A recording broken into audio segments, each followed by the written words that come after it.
The head of the FAA made his case last week before Congress on just why 5G technology, as it stands today, poses a threat to airplane safety. Congresswoman Nancy Mace of South Carolina was at that hearing, and she joins us now. Congresswoman Mace, thanks so much for making time for us today.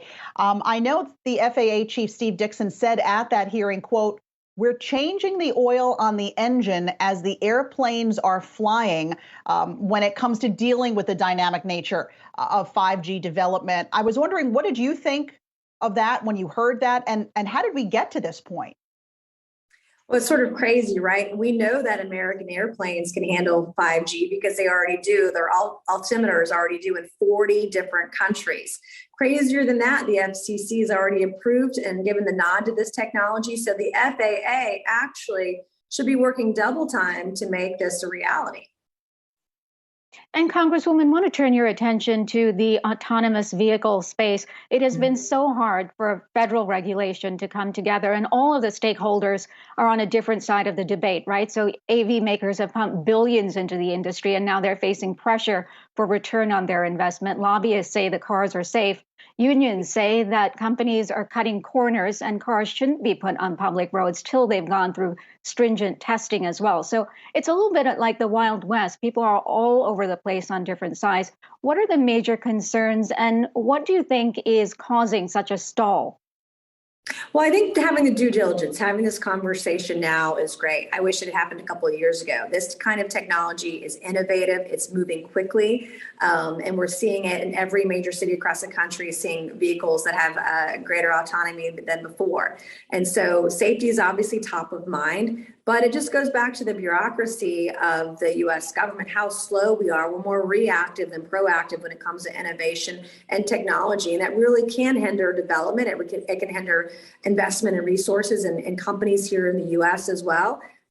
We need to be ahead of the curve, not behind it on this kind of technology. But we've got to move gracefully and got to move together. And you've got to look at why each different group is advocating for one position or another, right? More autonomous vehicles means fewer people needed in the transportation space and the industry, and we get that. That's why unions would be against it, right? On the other hand, you've got lobbyists that want to protect interests in the industry, and so there's got to be a balance there between safety and innovation, and we've got to get the government, make sure the government doesn't get in the way of that innovation and those investments and those resources as well. And then just to follow up to that, the FAA has the authority to review the technology that goes into aircraft before they start flying. But car manufacturers are basically free to certify themselves over a particular feature. And it's only if something happens that then there's closer scrutiny. So, for example, Tesla has undergone multiple investigations in the news today, again, for its full self-service driving vehicles, caught on camera crashing into a pole. So is it viable that there are 50 different laws in 50 different states? How safe is that? I will tell you, Tesla, we do know, they take safety seriously. And I have friends that own Tesla vehicles and they put out beta software. I mean, the market's going to kill a vehicle manufacturer if they're having those kinds of accidents frequently. So I would imagine anyone in this space isn't going to want to have accidents on the road because that's going to hurt their market share. That's going to hurt their branding. And so the safer they are, the more they will sell those vehicles. And so I do know from personal experience and seeing friends that own Teslas that Tesla does take that seriously. And they'll often put technology out first to a handful of users and see how it goes and test it out that way. And so safety's got to be paramount when we're talking about this kind of technology as well. But also, the burdensome of regulations that we have, we can't regulate, over-regulate so that there is no innovation. I was just in Taiwan in November and saw fully autonomous buses. I actually rode on one. I'd never seen that kind of technology here in the US and was overseas when I saw it the first time. And it was safely done, and it was fascinating, and it was innovative.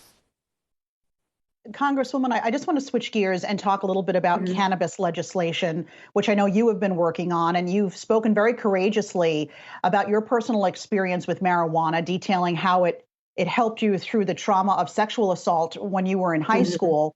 With the States Reform Act, you say you want to treat cannabis like alcohol instead of heroin. How so? And do you think that lawmakers are committed to giving you a hearing on this? Well, for starters, the States Reform Act would regulate cannabis like alcohol, as you mentioned. It would deschedule it, taking it off of Schedule 1, which puts marijuana or cannabis on par with heroin. It should never be. You want to take it off Schedule 1 so you can study it for medical purposes.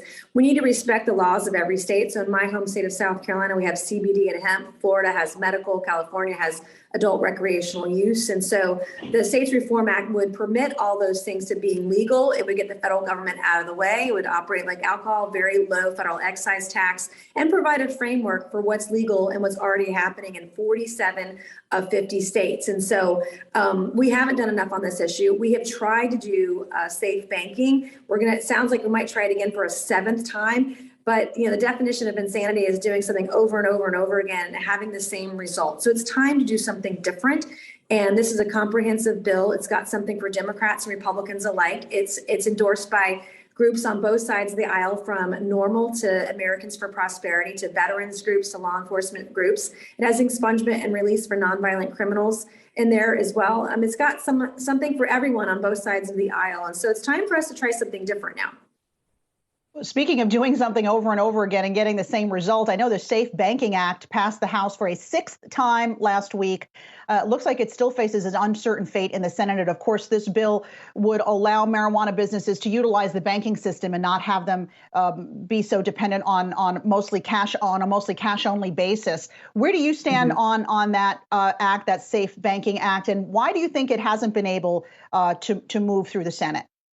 I'm fully supportive of it. And it sounds like the House, we might actually tack on another bill to safe banking and do it a seventh time. For whatever reason, it can't get movement. Schumer, can't get it through the Senate. I don't know why. This is something that Democrats campaigned on. This is something the vast majority of Republicans, even in the House chamber, they support safe banking. It should be easy to get it done, but it's not, which is why we need to go back to the drawing board, figure out what's missing with safe banking and make it work, which is why I believe the States Reform Act is a great option. It's literally once we get through safe banking again, and maybe we'll do more, and maybe Schumer will do his version of the bill, we're not going to be left with anything that can pass. And we've got to be able to work together, Republicans and Democrats alike, to make this vision a reality. And it's far past time that we do it. It's a wildly popular idea.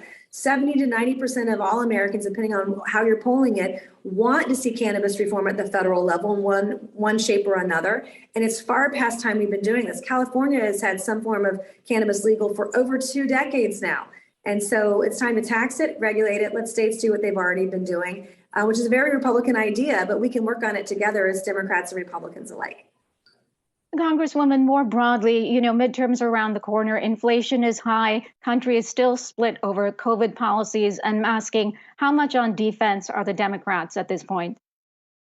Very much so on defense. And I do believe there will be a sweep later this year with Republicans getting the majority. The only question really is how broad will that majority be? Is it going to be a mandate pushing back on the Biden administration, or is it going to be more of a consensus building time from 22 to 24? Because the November election in 2020 really should have been about consensus. The House had a very slim majority. The Senate is split 50-50. This should have been a time over the last year and a half for us to work together, because that was the mandate from the American people. So we'll see. It'll be sweeping, but the only question is how broad will it be? And I feel very good about my chances. I feel very good about every swing district in the country right now going into Republican hands or staying there in the 22 cycle.